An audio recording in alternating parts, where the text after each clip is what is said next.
हम लोगों के सामने यहाँ पे सैंपल सुपर स्टोर फाइल है और अभी हम टैब्लो को बंद कर देते हैं। इस सैंपल सुपर स्टोर फाइल के अंदर हमारे पास रो आईडी और ऑर्डर आईडी है। ठीक है, इस फाइल में 3 शीट हैं। एक है रिटर्न, एक है पीपल। जो रिटर्न नाम की सीट है उसमें तुम देख सकते हो ऑर्डर आईडी दी गई है और ऑर्डर टेबल में भी ऑर्डर आईडी दी गई है। यानी कि दो टेबल में एक कॉलम जो है वो कॉमन है। पहले ये चीज समझ में आई या नहीं? जब एक कॉलम दोनों शीट में कॉमन होता है तो हम इन दोनों शीट को ज्वाइन कर सकते हैं। ठीक है, और ज्वाइन करके एक बड़ा टेबल बना सकते हैं। अब ऑर्डर आईडी में कितने रोज हैं? 9994। फोर। ठीक है, और रिटर्न टेबल में कितने सीट है, कितने रोज है? 297। तो इसका मतलब ये है कि इस कंपनी को 994 रोज का ऑर्डर मिला, मगर उसमें से 297 ऑर्डर रिटर्न हो गया। ठीक है, मतलब कस्टमर को वो सामान पसंद नहीं आया होगा या फॉर एनी रीजन वो सामान उन्होंने रिटर्न कर दिया। तो जब ऐसा केस होता है तो हम जैसे यहाँ से टैब्लो में ओपन करते हैं, तो हम टैब्लो डेस्कटॉप पब्लिक ओपन करके एक्सेल में चले आते हैं और ये फाइल ओपन कर लेते हैं। अब यहाँ से हम ऑर्डर को जब ड्रैग करते हैं तो ये हमें ऑर्डर दिखाने लगता है, पर हमें पता है कि ऑर्डर से रिटर्न वाला टेबल भी आपस में कनेक्टेड है। तो हम रिटर्न वाले टेबल को यहाँ से ले आते हैं तो ये ऐसा एक रिलेशनशिप बना देता है। ये जो लाइन है ये बता रही है कि ये एक रिलेशनशिप है, और इस रिलेशनशिप में इसने हमें एक चीज बताई कि ऑर्डर टेबल में जो ऑर्डर आईडी है वो बराबर है रिटर्न टेबल के ऑर्डर आईडी के। ये चीज क्लियर है या नहीं? जैसे मान लो एक एक्सेल फाइल हम बनाते हैं यहाँ पे। ठीक है, अलग से एक एक्सेल फाइल ओपन करते हैं और इस एक्सेल फाइल का नाम रखते हैं स्टूडेंट मास्टर। ठीक है, और यहाँ पे हम लिखते हैं स्टूडेंट आईडी। ठीक है, और यहाँ लिखते हैं नेम और यहाँ पे लिखते हैं सिटी। ठीक है, हमारा स्टूडेंट आईडी 1 है, इसका नाम है मोहन और इसका सिटी है लखनऊ। स्टूडेंट आईडी 2, इसका नाम है सोहन और इसका सिटी है गोरखपुर, एंड सो ऑन। इस तरीके से हम बहुत सारे स्टूडेंट ऐड कर लेंगे। अब यहाँ पे हम दूसरा ये कॉलम बनाते हैं और ये लिखते हैं स्टूडेंट डिटेल्स। ठीक है, तो एक है स्टूडेंट मास्टर, एक है स्टूडेंट डिटेल। अब स्टूडेंट डिटेल में यहाँ पे हमने लिखा स्टूडेंट आईडी और यहाँ पे लिखा क्लास और यहाँ पे लिखा मान लो मार्क्स। ठीक है, तो यहाँ लिखा स्टूडेंट आईडी 1, यहाँ 2, यहाँ पे क्लास है 3rd A और क्लास है 5th A, और मार्क्स इसके आए हैं 70% और इसके आए 75% या 76%। अब ये बताओ ये ये किस स्टूडेंट की डिटेल है? तो हम दूसरा टेबल जब देखेंगे तो उसमें देखेंगे कि स्टूडेंट आईडी नंबर 2 जो है वो सोहन है गोरखपुर का। तो यहाँ पे हम दोनों टेबल को जब ज्वाइन कर देंगे तो हमें कुछ आउटपुट ऐसा नजर आएगा यहाँ पे, राइट? तो डिटेल दो अलग अलग टेबल में दिया गया है और उनको हम स्टूडेंट आईडी पे ज्वाइन कर सकते हैं। तो हम कह सकते हैं कि स्टूडेंट मास्टर की जो स्टूडेंट आईडी है वो स्टूडेंट डिटेल की स्टूडेंट आईडी के बराबर है। ठीक उसी तरीके से यहाँ पे भी रिलेशन बनाया गया बिटवीन ऑर्डर्स एंड रिटर्न, क्योंकि दोनों ही टेबल में, यहाँ पे आप देखेंगे, दोनों ही टेबल में जो ऑर्डर आईडी नाम का कॉलम है वो कॉमन है। तो जब एक कॉलम जो है वो कॉमन होता है दो टेबल में, तो हम इन दोनों का रिलेशन बना सकते हैं टैब्लो में। अब इसके बाद जब हम शीट पे जाते हैं तो अब टैब्लो हमें दो टेबल दिखाता है, ऑर्डर और रिटर्न दोनों दिखाता है। हम दोनों का एनालिसिस कर सकते हैं।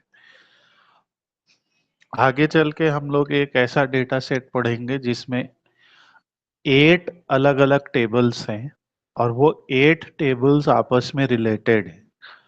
तो हम वो पढ़ेंगे कि हम उन 8 टेबल्स को कैसे रिलेट करें आपस में। पर अभी आज ऐसा बिगिनर तुम दो टेबल को सीख रहे हो, ठीक है।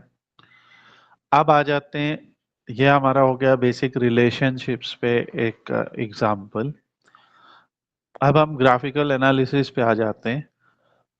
लास्ट चैप्टर में हमने बार चार्ट और पाई चार्ट पढ़ा था। आज हम लोग सीखेंगे डिफरेंट अदर टाइप्स के चार्ट। तो सबसे पहला टाइप का चार्ट जो हम सीखने वाले हैं वो है लाइन चार्ट कैसे बनाया जाए, ठीक है। तो यहाँ पे हम एक नोटपैड ओपन कर लेते हैं और अपने पास तुम भी नोटबुक ओपन कर लो और सीखो कि लाइन चार्ट कैसे बनाया जाता है। तो लाइन चार्ट के लिए हम जो डेटा सेट ले रहे हैं वो सैंपल सुपर स्टोर है। लाइन चार्ट बनाने के लिए आपको याद रखना वन डेट होनी चाहिए और वन मेजर होना चाहिए, तो हम एक लाइन चार्ट बना सकते हैं। तो एक डेट और एक मेजर होना चाहिए। पहले इस पे काम करते हैं। तो इस डेटा सेट में हमारे पास डेट है और वो डेट है हमारे पास ऑर्डर डेट। इस ऑर्डर डेट को हम यहाँ पे ऐड करते हैं। याद ही रखना है कि टैब्लो के अंदर जब आप ऑर्डर डेट को लाते हैं तो ऑर्डर डेट में ये क्या करता है कि उसको समराइज कर देता है चार अलग अलग डेट में, यानी 4 ईयर में इसने कर दिया है। तो ये क्या करेगा कि जितने ईयर्स हैं डेटा में उनको ले आएगा। पर एक्चुअली में जो डेट है वो देखिए कैसे दी गई है। वो ऐसे पूरी पूरी डेट दी गई है जिसमें डे, मंथ और ईयर तीनों दिया गया है। एक्चुअली में डे, मंथ और ईयर तीनों दिया है, पर यहाँ पे वो क्या करता है, टैब्लो का जो नेचर है वो बार बार समराइज कर देता है डेटा को। तो इसने ईयर ले आया है, पर हम इस ईयर पे क्लिक करके हम देख सकते हैं कि डेट को इसने दो पार्ट में दिखाया है। तो यहाँ पे आपको दिख रहा है ईयर, क्वार्टर ये ऊपर, और यहाँ नीचे दिख रहा है ईयर, क्वार्टर, मंथ नीचे। इसका डिफरेंस क्या है? ये जो ऊपर वाले ईयर, क्वार्टर, मंथ है ये चारों साल का कंबाइंड समरी है। चारों साल का कंबाइंड समरी यानी कि एक महीने में मैक्सिमम 31 डेज हो सकते हैं।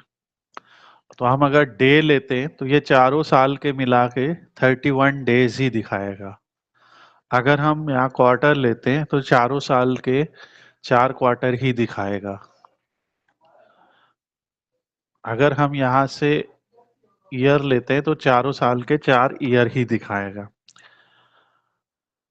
पर अगर हम यहाँ पे क्वार्टर लेते हैं नीचे वाला तो ये चारों साल के 16 क्वार्टर्स दिखाएगा, क्योंकि हर साल 4 4 क्वार्टर हुए तो 16 क्वार्टर हुए इन टोटल।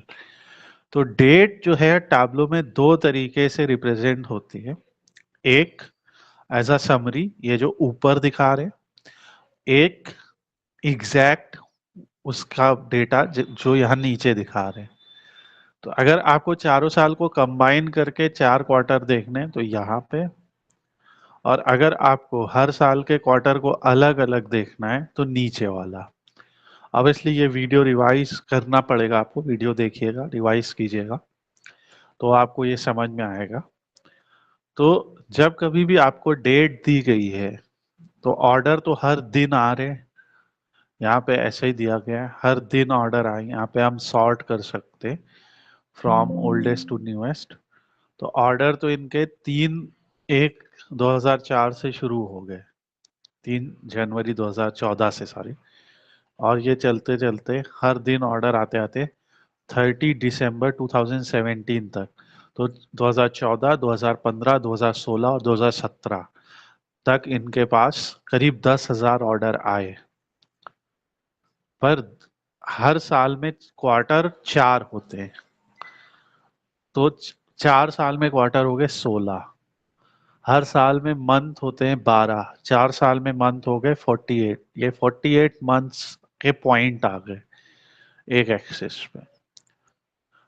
अगर यही हम चारों साल का कंबाइंड डेटा देखते हैं, ये मंथ, तो 12 ही आएंगे, क्योंकि कंबाइंड वे में चाहे आप 4 साल लीजिए चाहे 400 साल लीजिए, मंथ तो सब में कंबाइंड तौर पे 12 ही हैं।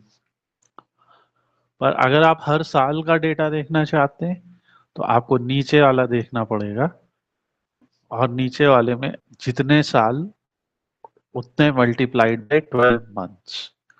तो इस तरीके से टैब्लो में डेट दो तरीके से दिखाई जाती है। अब जब ये डेटा आ गया, अब इसमें हम लोग यहाँ से सेल्स को ले जाते हैं। तो जैसे ही आप डेट वर्सेस कोई मेजर ग्राफ बनाते हैं, जैसा हम लोगों ने यहाँ पे लिखा कि डेट वर्सेस मेजर, हमने एक ग्राफ बनाया तो हमारा लाइन चार्ट बनता है। ये हम लोग का पहला लेसन है अबाउट लाइन चार्ट। तो ये हो गया। नेक्स्ट शीट लेते हैं, इसमें हम फिर से ऑर्डर डेट को ड्रैग करते हैं, और इस बार हम समरी के मंथ लेते हैं, यानी 12 महीने। इस बार हमने हर साल नहीं लिया है, इस बार हमने कंबाइंड तौर पे 12 मंथ्स का डेटा लिया है, चारों साल के मंथ्स को ग्रुप करके। जैसे ही सेल्स को लेंगे तो अब ये हमें दिखा रहा है, हमें दिख रहा है कि सबसे ज्यादा सेल्स जो होती हैं पूरे चारों साल को मिला के, सबसे ज्यादा सेल्स जो हुई हैं वो नवंबर में हुई हैं। और अगर हम मंथली इस तरह से देखें तो चारों सालों को मिला के सबसे ज्यादा सेल जो हुई है वो 2017 के नवंबर में हुई है। तो ये जो है ये डेटा है। तो इस तरीके से दो ग्राफ आपको बना के देखने, एक में आपको डेट को एज अ डायमेंशन लेना है, जिसमें आप ऊपर वाले डेट्स को सेलेक्ट करिए। एक में डेट को आपको एज अ मेजर लेना है, जिसमें आप नीचे वाले को सेलेक्ट कीजिए। अब आगे ये ग्राफ बनाने के बाद अगला क्वेश्चन आता है कि अगर हमें एक साथ दो या दो से ज्यादा मेजर्स देखने तो हम क्या करें एक ही ग्राफ में। तो यहाँ से जैसे हमने ऑर्डर डेट लिया, मान लो हम ऑर्डर डेट को यहाँ मंथ ले लेते हैं, तो 48 मंथ्स का डेटा हो गया ये। और 48 मंथ्स के डेटा में मान लीजिए हमने सबसे पहले सेल्स को यहाँ पे बनाया, तो अब हमें मान लीजिए प्रॉफिट भी देखना है इसी के अंदर। अभी हम सिर्फ सेल्स को देख रहे हैं, हमें प्रॉफिट को भी देखना है सेम डेटा के अंदर। तो अगर हमें प्रॉफिट को भी देखना है तो हम यहाँ पे प्रॉफिट को लेके आते हैं। तो पहला तरीका ये है, इस तरीके से आप सेल्स ऊपर देख रहे हैं कि हर साल कितनी कितनी सेल्स हुई और हर साल कितना कितना प्रॉफिट हुआ। कुछ साल प्रॉफिट नेगेटिव में भी हुआ है कुछ मंथ्स में। तो ये हमें दिखाता है कि सेल वर्सेस प्रॉफिट, ये एक तरीका है। ओके, दूसरा तरीका क्या है, ये आप करके देखेंगे ऑब्वियसली। दूसरा तरीका क्या है कि जो प्रॉफिट है उस डेटा को एक तो हम यहाँ पे भी ऐड कर सकते हैं, पर एक ये देखिए, मैं यहाँ पे माउस को अपने होल्ड किया हुआ हूँ, तो एक आप यहाँ पे भी प्रॉफिट को देख सकते हैं। तो जब आप यहाँ पे देखेंगे तो इस प्रॉफिट में और उस प्रॉफिट में एक अंतर है। हम यहाँ पे इसको डुप्लीकेट कर लेते हैं। यहाँ पे क्या है, दो अलग अलग रोज में हमें प्रॉफिट दिख रहा है, सेल्स और प्रॉफिट दो अलग अलग रो में दिख रहा है। पर यहाँ से हम क्या करने वाले हैं, इसी एक्सिस पे दिखाएंगे। तो अब क्या होगा, प्रॉफिट और सेल हमें एक ही स्केल पे दिख रहे हैं। तो हमने एक ही एक्सिस, जो हमारी वाई एक्सिस है, जो मनी है, डॉलर में उसकी वैल्यू है, तो उसको हमने एक ही एक्सिस पे रखा और सेल और प्रॉफिट दोनों को इकट्ठा देख रहे हैं। तो इससे हमें एक रिलेशनल डेटा दिखेगा कि जब सेल हुई 81,000 सितंबर में, तो उसी साल प्रॉफिट कितना हुआ, प्रॉफिट हुआ 8300। ठीक है, तो इससे आपको रिलेशन पता लग रहा है। इस ग्राफ को देख के कहीं लग रहा है कि बराबरी सेल है, बराबरी प्रॉफिट है, पर सेल का जो स्केल है वो 0,000 से 1 लाख के बीच में है, और प्रॉफिट का जो स्केल है वो 0,000 से 15,000 के बीच में है। तो प्रॉफिट कम ही है, 10% से 15% के बीच में ही है। तो इसलिए जब भी आप ग्राफ बनाएं और दोनों चीज सेम हो, याद रखना है, दोनों चीज सेम हो, तो सेम चीजों को आप एक ही एक्सिस पे दिखाएं। हम ये ग्राफ फिर से बनाते हैं। तो हमें क्या करना है, सबसे पहले ऑर्डर डेट लेनी है, इसको हमें चेंज कर लेना है मंथ में। मंथ में चेंज करने के बाद हमें सेल वाइज देखना है ये, और फिर यहाँ पे प्रॉफिट को यहाँ पे ले आना है, और अब हमारे पास ग्राफ बन के आ जाएगा। तो इस प्रॉफिट को हम यहाँ पे भी छोड़ सकते हैं, यहाँ पे भी छोड़ सकते हैं, और इधर भी छोड़ सकते हैं। ये तीन जगहों पे हम प्रॉफिट को ड्रैग करके छोड़ सकते हैं। फिर से देखिए, एक यहाँ पे, एक यहाँ पे, एक यहाँ पे। अगर आप यहाँ पे छोड़ते हैं तो एक स्केल इधर और एक एक्सिस स्केल इधर, दो तैयार हो जाएंगे। पर क्योंकि दोनों का सेम डॉलर है, इसलिए हम दोनों को सेम एक्सिस पे ले आएंगे। तो ये हो गया हमारा प्रॉफिट। अब इसमें क्वांटिटी भी एक मेजर है। तो अगर हम डेटा को ध्यान से देखें तो ये जो सेल और प्रॉफिट है, ये दोनों ही डॉलर में है। ओके, दोनों ही डॉलर में है।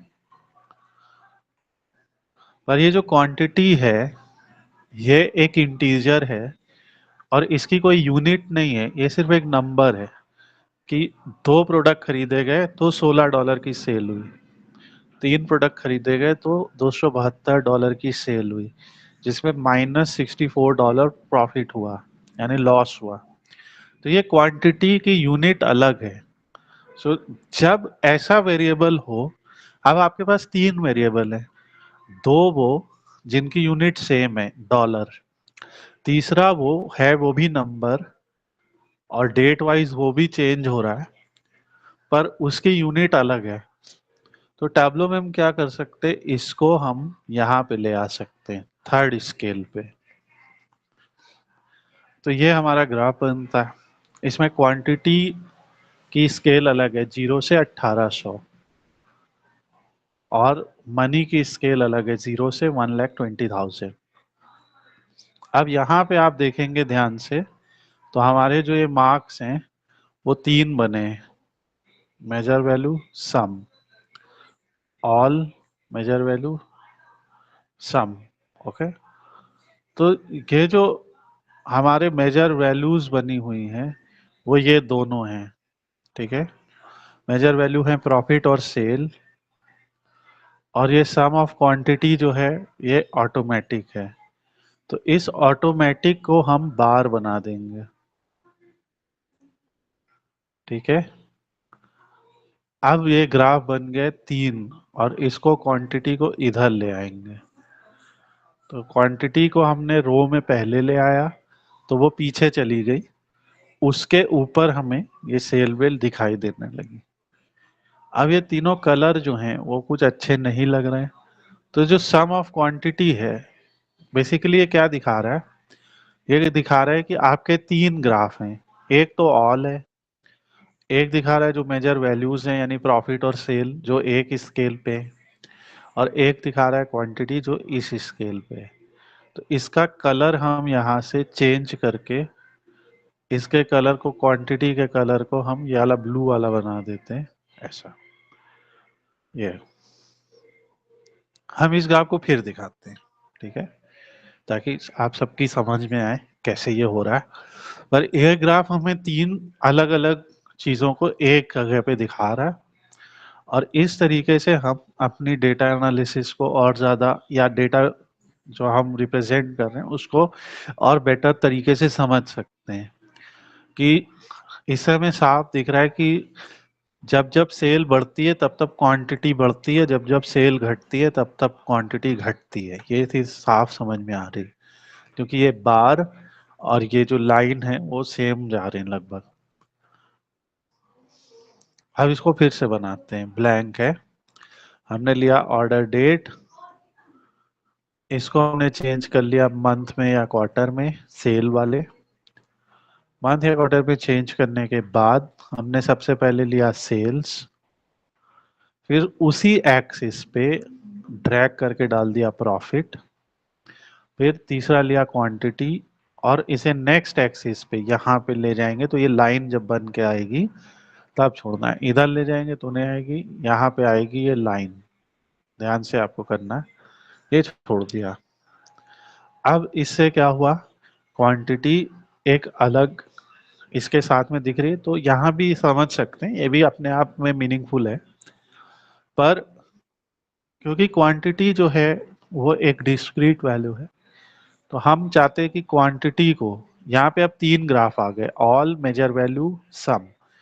मेजर वैल्यू में प्रॉफिट सेल्स है और क्वांटिटी अलग है।